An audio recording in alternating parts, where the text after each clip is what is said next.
I bought a used baby monitor. At 3 a.m., a voice begged me to bring the baby back. I only bought the baby monitor because it was cheap. We'd spent almost everything on the crib, the stroller, the endless tiny clothes. When I saw the listing, video baby monitor, used $15, pickup only, I messaged immediately. The seller responded in seconds, sending an address and cash only. Tonight, if possible. The woman who answered the door wouldn't meet my eyes. She thrust the box into my hands before I could knock twice. It works, she said. Power cord's inside, just don't use channel 3. I laughed awkwardly. Okay, is it broken or... Please, she cut in. Don't. Her hands trembled until I handed her the money. Then she shut the door without another word. I told myself she was just strange. People online are. Back home, I set up the camera above my son's crib, feeling that mix of awe and terror that comes with a sleeping newborn. The little screen lit up with grainy black and white, his tiny chest rising and falling. That night, I fell asleep with the monitor on my nightstand. At 3 a.m., static hissed into my dreams. I woke up disoriented, heart racing. The monitor's screen flickered, the signal bar jumping. I could just make out the crib and my son's shape, but the sound, it was like someone trying to hush a crying baby through a mouthful of gravel. Then a broken melody emerged, twisted fragments of a lullaby I felt like I should recognize but couldn't. Probably interference, I muttered, switching to channel 1. The noise vanished.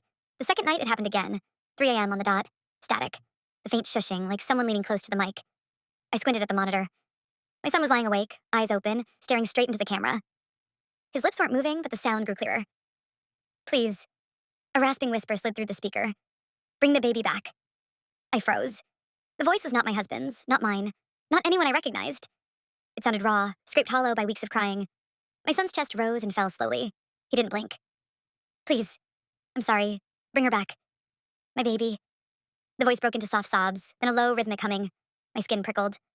I hurried into the nursery, expecting to find him screaming, but he was silent, still staring at the camera as if watching me arrive. The next morning, I called the seller. At the mention of 3 a.m., she went silent. Then, very softly, she said, You didn't talk back, did you? No, I lied. Good. Just turn it off at night. Don't use channel 3, don't answer. It's not talking to your baby. Her voice shook. It's still looking for mine. Looking, I asked. What happened to... She hung up. That third night, I left the monitor on channel 3. At 3 a.m., the static came, right on schedule. My heart pounded. The voice started humming, then whispered, Please, bring the baby back. My throat felt dry. I knew I shouldn't. I knew every part of this was wrong. But I leaned toward the tiny speaker and whispered, Back where? The screen glitched. For a heartbeat, the nursery vanished. Instead, I saw a different room. Peeling wallpaper, an older crib with high bars, a dark soaked patch on the mattress. In the corner, a woman's silhouette rocked an invisible bundle, shoulders shaking. The image snapped back to my son's room. He was sitting up now, too steady, too strong for his age, still staring at the camera.